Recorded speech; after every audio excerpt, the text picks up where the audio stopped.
Rated T for teen.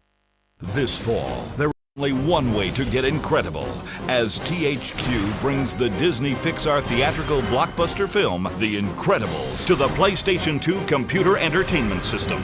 Based on the adventures of a family of undercover superheroes who are forced into action to save the world, The Incredibles video game delivers non-stop excitement along with state-of-the-art graphics. And now, for the first time ever, we'll take you behind the scenes to meet the talented team responsible for creating the game. Welcome to the making of The Incredibles, the video game. First and foremost, The Incredibles is an action game. You're playing 5 different player characters, and they're all very different from each other in terms of their movesets, in terms of their combat abilities. Mr. Incredible is the head of the household. He's a big, strong guy that can pick up objects and hurl them great distances and take out a large number of henchmen in a single blow.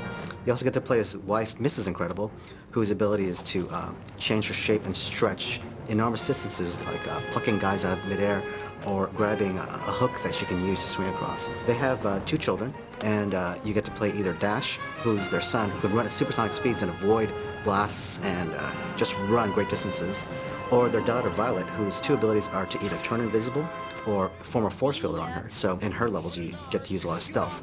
Well, the movie's about an hour and a half long. The game's about 15 hours long. So there's a lot of content that has been added to the game to make sure that it offers a competitive experience. So while we are not telling a different story in any way, shape, or form, there are places in the film where they might spend a little bit of time, and we're spending a lot of time. So for instance, maybe a 30-second scene in the film might be a 13-minute level in the game. So we've been able to take environment scenes, pieces of cities or jungle environments, and we've been able to blow them out into this full, huge 3D world that is alluded to in the film, but you don't actually get to see all of. So in the game, you kind of get to see all the behind-the-scenes stuff that might have been on Nomanisand Island or in Municeburg or other locations in the film. Pixar's been very involved in the process of making sure that we stay true to the spirit of the movie, making sure that we stay close to the storyline. While we're expanding in the game to provide the player, a larger experience, it still very closely follows the storyline of the movie and the same timeline.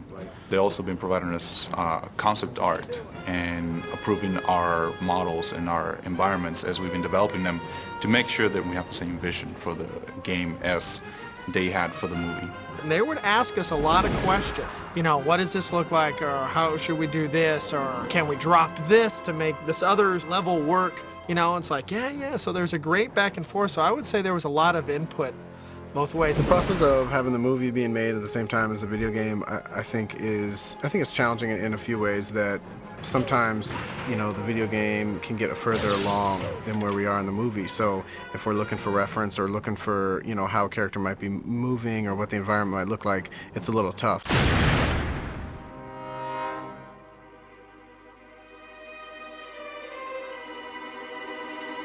The music overall for The Incredibles is kind of a 60s orchestral jazz thing. And the director really wanted that sound, that 60s sound. He wanted everything authentic, real instruments, no synths, nothing that wasn't there at the time. I enjoyed doing a lot of the retro sounds that we did. I enjoyed some of the sounds of the 60s and styles we were able to revisit, because it was a definite stylization that both we've been able to do with the game and the film. The orchestrators that I worked with on the film, they were able to help out and turn the film music into what is going to become the game music. And if you listen to them side by side, you say, well, yeah, that definitely came from The Incredibles. That feels like it's from the world of The Incredibles. People play games for a lot of different reasons. One of them is because they want to be transported to another world. Well, we're taking you to the Incredibles world, and we're letting you be incredible. Be the Incredibles, if you will. When you look at the quality of the film and the quality of the game and the amount of variety and great graphics, amazing places, a very distinct look and feel and style, it's got everything that you want out of an interactive entertainment title.